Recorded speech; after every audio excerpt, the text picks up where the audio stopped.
Hello, my name is Jay Mouton, and I'd like to read some poems from Have You Ever Tried to Count the Stars? Have you ever tried to count the stars? I did, once. I was 8 and still living through the long icy winters of northern Minnesota.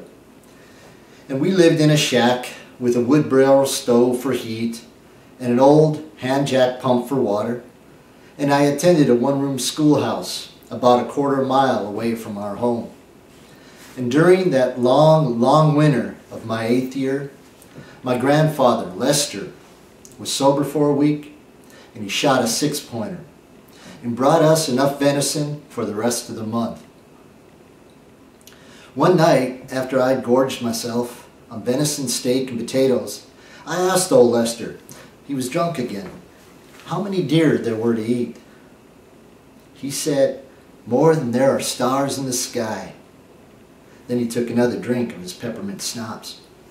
I threw my coat on and rushed out of the house into that blue winter's night and began to count the stars. The night I poured drinks for a lamenting heart.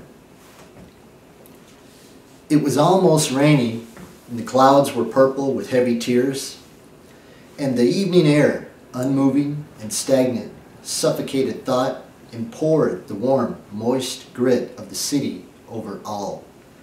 She crawled up the stairs from her place on the ground floor, and without knocking, stumbled into my second-floor apartment.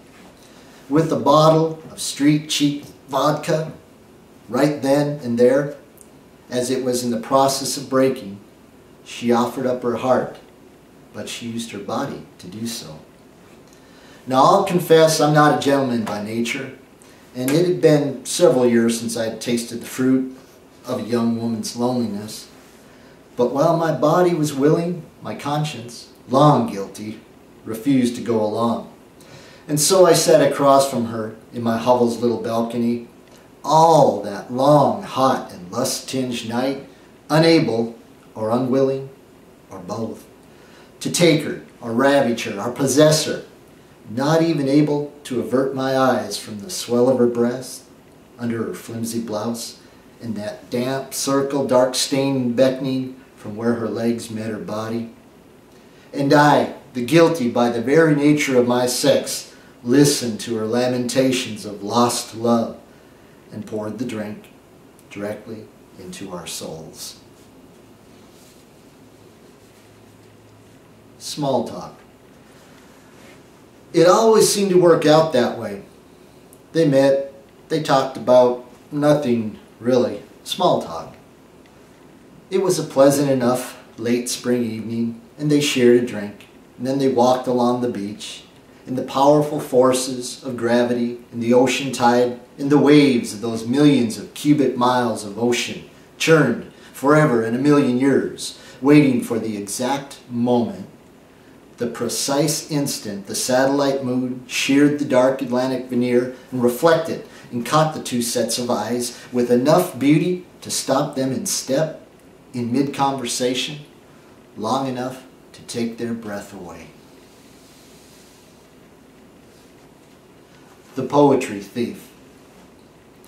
The poetry thief came in stealth so well hid. Into our midst he crept, nay, he slid. He purloined all the ballads, once belonging to all the bards, and turned them all, each, every one, into a million greeting cards. His calloused hands quick lifted nearly all our rhyme, with not a thought for tender ears, perhaps his greatest crime. He soiled a sonnet, he spoiled a free verse. With all our sweet poesy, he created the inverse. But be strong of heart, live long, and be kind, for we still have the word, and we still have the mind. I never went to war, for Kenny Hansen. I never went to war like my stepfather had. Korea. He never talked about it. Well, that's not true. He talked about it once. I was 21 and had just gotten out of the all-volunteer peacetime army of 1978. We were drinking Budweiser in that old corner bar up on Hennepin Avenue, close to the old High Bridge. I don't remember how the subject came up. Korea. I remember looking into his eyes, and he stumbled into a memory of a little Korean boy and a hand grenade and a rifle and a choice that had to be made.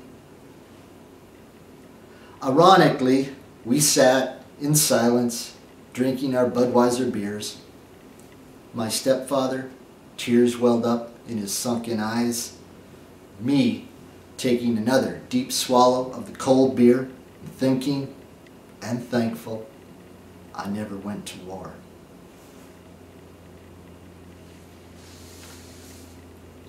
Finland. And I thought of Finland and how I'd read about the country back when it was part of the USSR, and how I'd wondered what the people living there thought of the people living here in the United States. And I thought about how cold it must get there, and how your fingers would grip mine while we would walk along the frozen winter shores of Lake Superior, and the winter winds would wail, and we would feel the wet of lake tears burning upon our flushed cheeks, and how, when an ice floe, born of a jutting eddy, would break free and slip and churn like a translucent ballerina between the melodic rhythm of every frigid wave, as we would watch the dance, come hither, faraway eyes, and a glowing ring, a wedding band circling that brilliant blue February moon. And I recall so many of those wind-swept words of love you bestowed to me on those moon-bathed blue northern nights, and how, even today, as I walk along these sun-baked sands on my long Floridian nights, I reflect like that very same moon reflects over the ocean on each eager kiss you gave like diamonds so rich to my hungry lips, and how, even now, so many years gone from our youthful stores of life, I still taste your beloved lips, parted in passion, and how, in my sweet, sweet longing, I remember you and Finland.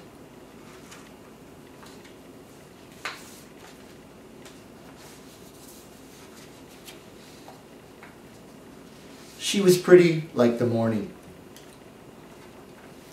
She was pretty like the morning, the way it moves up on you, almost imperceptible, and then it blossoms like a flower bursts forth in all its glory, or a rainbow suddenly appearing in the midst of a colorful world, or the moon when you can reach out and touch it, or a star that shoots over your head just before you make your wish. She was pretty like that, and full of life, and like music playing just for you, and the way it fills your heart so very full of joy, leaving you craving even more. She was pretty like that. She was. She was pretty like the morning.